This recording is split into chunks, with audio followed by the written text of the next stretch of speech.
What started as a routine political jab turned into a full-blown national spectacle when House Minority Leader Hakeem Jeffries stepped into the ring with one of the most ferocious rising stars in American politics, Karoline Leavitt. Only he didn't realize he was picking a fight with a political firestorm. And the move she pulled left even her critics speechless.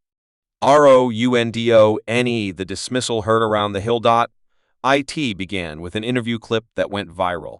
Jeffries, while discussing the future of the GOP, smirked and said, "The Republican Party is becoming the party of fringe figures and angry commentators like Karoline Leavitt." The line was meant to sting, but instead it lit the fuse. Karoline's response, not a clapback, a power play. Most would have fired back on Twitter. Not Karoline. She called a press conference, flanked by veterans, small business owners, and parents whose children were affected by crime and poor education. She looked straight into the camera and said, "Mr. Jeffries calls me fringe, but I speak for the millions of Americans your policies forgot. If he wants to debate the future of this country, I welcome him on any stage. No cue cards. No filters. Just facts." Then she dropped the bombshell. She introduced the Accountability and Leadership Act, a direct legislative challenge to the policies Hakeem Jeffries has long supported. What was in the bill? A direct shot across the aisle.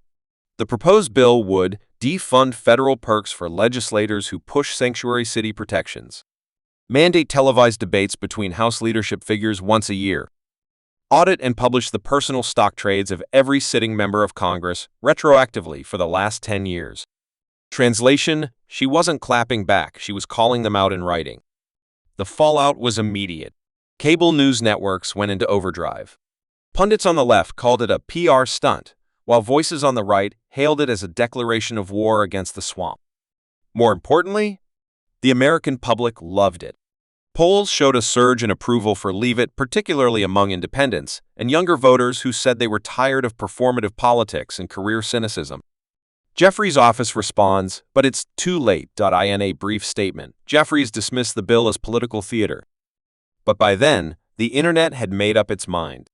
Clips of Leavitt's speech were racking up millions of views, with hashtags like, one user wrote, "She didn't just respond. She redefined the fight."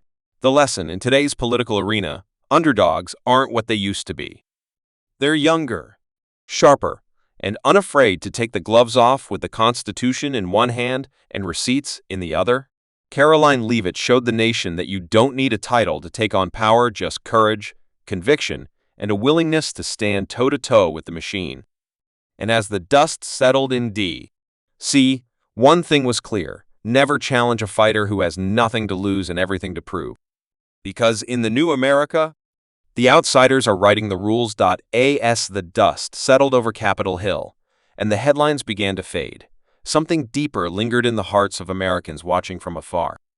Karoline Leavitt had done more than spar with Hakeem Jeffries. She had delivered a masterclass in modern leadership, not through insults, not through rage, but by doing something far more powerful. She took action. She turned an insult into an opportunity, a dismissal into a declaration, a moment into a movement, a nation watching, a new standard set. The spectacle might have drawn the ratings, but it was the substance that stuck. People saw a young leader who didn't just talk about accountability, she demanded it, legislated it, and dared her critics to meet her on the battlefield of ideas, not sound bites. It wasn't about winning a feud. It was about raising the bar. The final lesson: speak truth, even if your voice shakes. Use your platform to build, not just battle. Real leadership isn't handed down, it's carved out, one fearless step at a time. Karoline Leavitt reminded the country that politics doesn't have to be theater, it can be transformation. She didn't wait her turn. She didn't ask permission. She stood up, spoke out, and forced a conversation that couldn't be ignored. And in doing so, she left a lasting message, not just for Jeffries, not just for Washington, but for every American watching. You don't need power to be powerful, that you just need purpose and the guts to fight for what you believe in.